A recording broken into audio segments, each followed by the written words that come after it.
नमस्ते।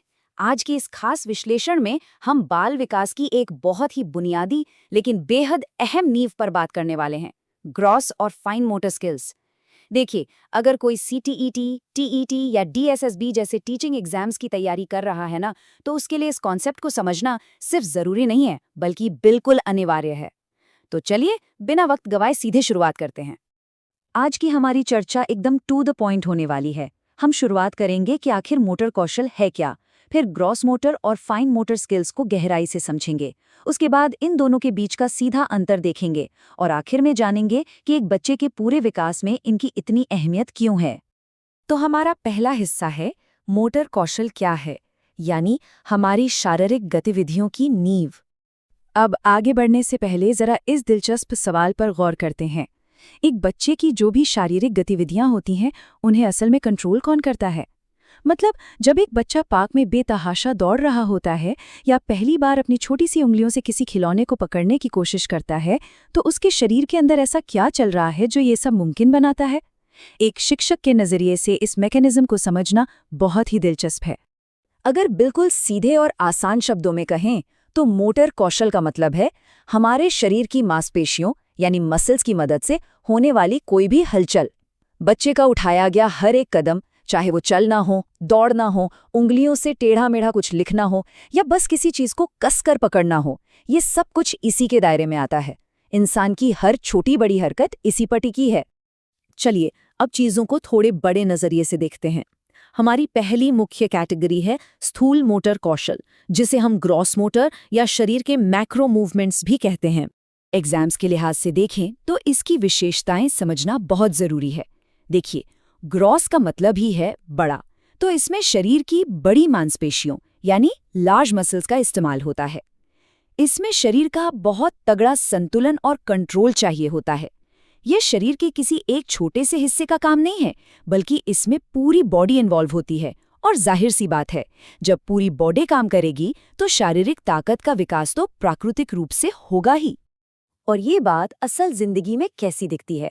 चलना, दौड़ना, छलांग लगाना, सीढ़ियां चढ़ना, जोर से गेंद फेंकना या फिर साइकिल चलाना, ये बचपन के वो सारे बड़े माइलस्टोन्स हैं जहां शरीर की बड़ी मांसपेशियों को एक साथ मिलकर काम करना पड़ता है। अब देखते हैं कि ये सब एक बच्चे में विकसित कैसे होता है। ये ना एक बहुत ही लॉजिकल और नेचुरल प्रोसेस है। कोई भी बच्चा रातों रात दौड़ने नहीं लगता। सबसे पहले एक छोटा सा शिशु अपनी गर्दन को संभालना सीखता है, फिर वो बैठना सीखता है। उसके बाद शुरू होता है घुटनों के बल चलना यानी क्रॉलिंग, और फिर आखिर में वो अपने पैरों पर चलना और दौड़ना शुरू करता है।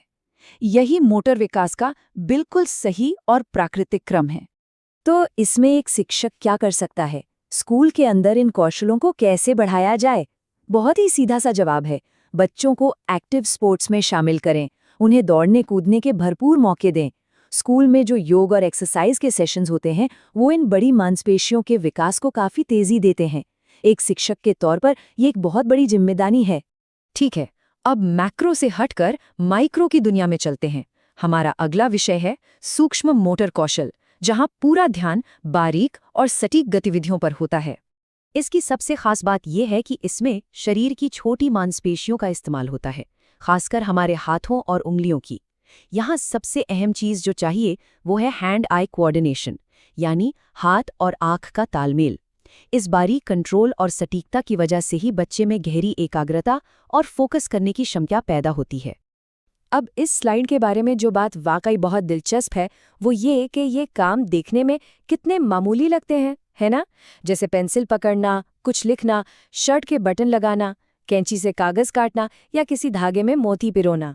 पर सच मानिए, इन बिल्कुल साधारण से दिखने वाले कामों के पीछे दिमाग और शरीर का एक बहुत ही जटिल तालमेल काम कर रहा होता है। और इन चीज़ों को क्लासरूम में कैसे लागू किया जाए? देखिए, आर्ट क्लास में बच्चों से ड्राइंग या क्ले मॉडलिंग करवाई जा सकती है। क्राफ्ट के लिए कागज काटना और चिपकाना बहुत ही बेहतरीन एक्टिविटीज़ हैं।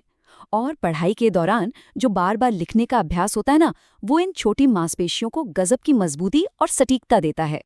अब आते हैं इस विश्लेषण के सबसे क्लाइमैक्स वाले हिस्से पर, स्थूल बनाम सूक्ष्म। एग्जाम्स में इन दोनों का सीधा कंपैरिजन बहुत पूछा जाता है। तो याद रखने वाली सबसे ज़रूरी बात यह है कि इन दोनों के बीच एक बिल्कुल साफ लकीर खींची है।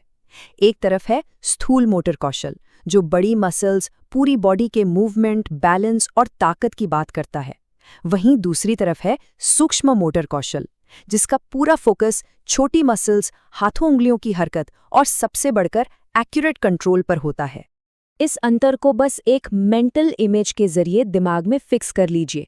जब भी भागने या कूदने जैसा कुछ हो तो वो ग्रॉस या स्थूल है, और जब भी उंगलियों से कुछ लिखने या बहुत बारीकी से कुछ पकड़ने की बात हो तो वो फाइन या सूक्ष्म है, बिल्कुल शीशे की तरह साफ। चलिए, अब हम इस पूरी चर्चा के आखिरी पड़ाव पर आ गए हैं, जो है बाल विकास में इन कौशलों का महत्व। भावी शिक्षकों के लिए ये समझना सबसे ज्यादा जरूरी है। अगर आज के इस पूरे विश्लेषण का कोई एक सबसे बड़ा टेकअवे है तो वो ये है, स्थूल और सूक्ष्म मोटर कौशल दोनों ही एक बच्चे के होलिस्टिक यानी संपूर्ण विकास के लिए बेहद जरूरी हैं। एक सच्चा और संतुलित विकास तभी मुमकिन है जब मैक्रो और माइक्रो दोनों तरह की शारीरिक क्षमताओं का एकदम सही बैलेंस हो। और ऐसा इसलिए है क्योंकि ये दोनों कौशल मिलकर सिर्फ शरीर को मजबूत नहीं बनाते। जरा सोचिए, जब फाइन मोटर स्किल से बच्चे का फोकस और सटीकता बढ़ती है तो उसका सीधा असर उसके मानसिक विकास पर पड़ता है, और यही मानसिक तेजी और शारीरिक फिटनेस मिलकर क्लासरूम में उसके शैक्षिक प्रगति यानी एकेडमिक सक्सेस की नींव रखते हैं। तो इस पूरे एक्सप्लेनर को खत्म करते हुए एक बहुत ही अहम सवाल छोड़कर जाते हैं। वो सारे लोग जो कल को शिक्षक बनने वाले हैं, वो इस पूरी जानकारी का इस्तेमाल करके अपनी भविष्य की क्लासरूम्स में बच्चों के इस संतुलित विकास को कैसे बढ़ावा देंगे, इस पर जरूर गहराई से विचार किया जाना चाहिए। अगर ये विश्लेषण काम का लगा हो तो लाइक, शेयर और सब्सक्राइब जरूर करें। सीखते रहें और आगे बढ़ते रहें।